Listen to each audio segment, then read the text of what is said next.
Pendant la préparation de cette vidéo, j'ai eu la chanson dans la tête tout le temps. Là, tout de suite, je l'ai encore dans la tête. Alors, je vais la foutre très souvent durant la vidéo, par petits bouts, en espérant qu'elle ne vous quitte pas du week-end. C'est cadeau. Moi, je donne tout. Je ne triche jamais. C'est ma façon de vous remercier et de vous montrer mon amour. Car entre vous et moi, c'est une histoire sans fin. Ouais, d'accord. Bah oui. Non mais, je me demandais où on allait là. Tout ça pour placer ton jeu de mots. C'est ça. Non, parce qu'en vrai, j'en ai rien à branler. Bonjour. Salut. En 1984 sort L'Histoire sans fin. Un film qui m'a bouleversé. Et si L'Ours de Jean-Jacques Hano est le premier film devant lequel j'ai pleuré, L'Histoire sans fin est le second. Comment tu fais pour te souvenir de tout ça ? Je ne sais pas, figure-toi. Et je me pose souvent la question. Il y a des trucs comme ça, tu ne les oublies pas. Comme ta première grosse gamelle en vélo. Ça fait mal, hein ? Bah là, c'est pareil. Le cheval, bordel. On fait comment, là ? On chiale tout de suite. Ah. Chaque vidéo, je chiale maintenant. On rembobine. Avant toute chose, je tenais quand même à préciser que ça n'a pas du tout été facile de choisir un film en 1984. Parce qu'en 1984, j'aurais pu parler de Terminator, de SOS Fantôme, des Gremlins, ou des Griffes de la nuit, Elm Street. Mais, comme à mon habitude, j'ai choisi le film qui m'a le plus marqué de cette année-là. L'Histoire sans fin, avec mon frère, on le mettait en boucle dans le magnéto. Non, c'est pas lui. Non, c'est pas moi. Je le connais par cœur, et c'est en visionnant ce film que j'ai découvert la culture américaine. Que je suis tombé amoureux de tout ce qui entoure les personnages. Tout ce qu'on voit au second plan, j'y prêtais déjà attention. La scène du petit-déj avec la cuisine typique des films des années 80. La scène d'après, dans la rue, avec les petits cons. Je sais pas, c'est du pur ricain. Bah non. Bah si. Non. Mais si. Le film a été tourné en Allemagne de l'Ouest, mon petit gars. La RFA. Ah. Oui, ok. Un peu d'histoire, ça fait pas de mal. Le mur de Berlin, ça te parle ? Pardon. Mais n'empêche que tout a été mis en scène pour qu'on se retrouve aux États-Unis. Et à Fantasia. Oui. Il est gentil. Et une partie du film a été tournée au Canada, donc. Bref. Certains disent que les effets ont mal vieilli.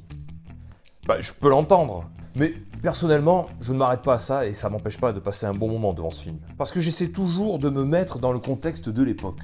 Parce que oui, aujourd'hui, les effets numériques sont partout. Et d'ailleurs, pas réussi à tous les coups. Mais si vous n'avez jamais vu L'Histoire sans fin,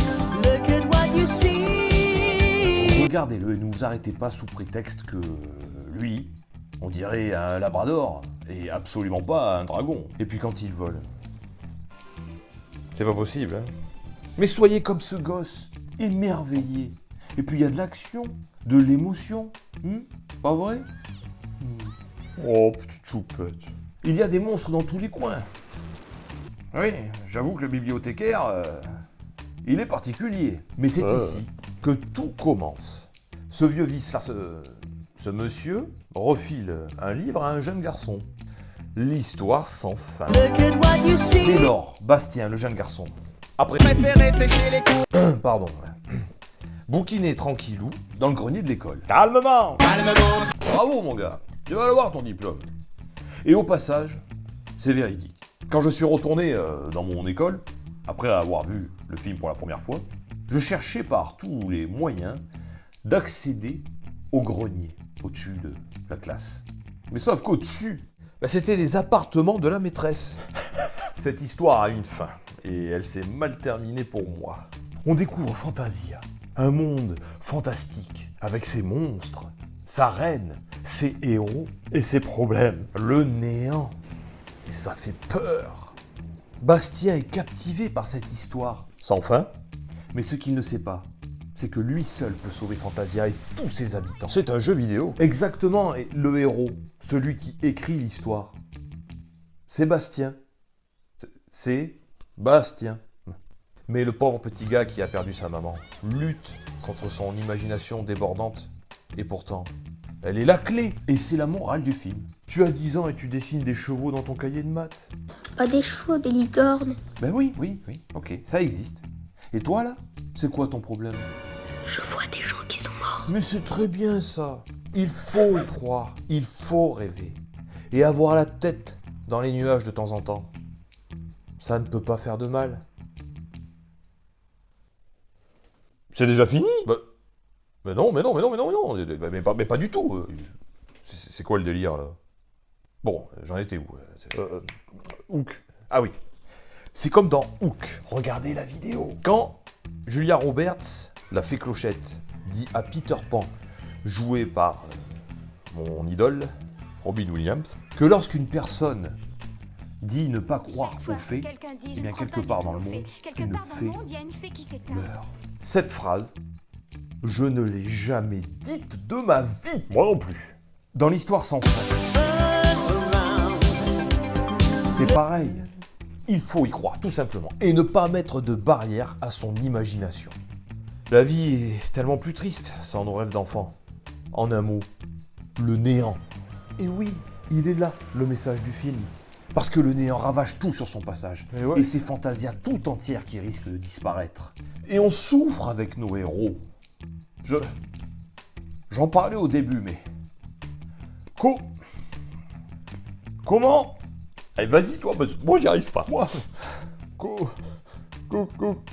Fais un effort, merde. Comment ce con de cheval peut souffrir de mélancolie? Voilà, merci. Les marécages de la mélancolie. Cette scène est horrible. Et quand le cheval commence à être tout triste... Déjà, c'est quoi cette blague? Et le pire, c'est que le cheval, il joue trop bien en plus. Et Atreyu, il est triste lui aussi, et il pleure. Alors pourquoi il ne s'enfonce pas? Comme ça, le cheval, il prend appui sur sa gueule et il est sauvé. Mais non, on peut pas dire ça. En plus, le jeune acteur, il a morflé pour de vrai pendant le tournage. Un tournage éprouvant pour tout le monde, avec des records de chaleur, qui rend les choses encore plus compliquées à réaliser. Parce qu'à cette époque, on fabrique tout, et c'est un travail monstrueux. On est aussi très ingénieux, et je vais vous montrer quelque chose. Il est juste là. Une image dans un livre de cinéma que j'ai depuis tout gosse. Bien entendu, je l'ai encore. Et c'est là-dessus que je vais conclure. Ici. Hop, ça c'est de la magie pour moi. Ouais, c'est magique. Il vient de là. Mon amour pour le cinéma. Et voilà 1984. L'histoire sans fin. J'espère que cette vidéo vous a plu. On va se retrouver très bientôt pour l'année 1985. Et alors là, attention, 1985, c'est mon année. Je suis né en 1985. Donc, renseignez-vous un petit peu sur les films qui sont sortis en 1985 si vous ne le savez pas déjà. Mais je peux vous garantir qu'il y a du très très lourd. Comme d'hab, on va se retrouver sur Instagram, d'accord? Histoire de parler de tout ça. Allez, à très bientôt. Ciao. C'est à moi. Alors, merci d'avoir regardé cette vidéo. N'hésitez pas à liker, à commenter, à partager et à vous abonner. Ça serait vachement cool. Ouais, je trouve. Ciao!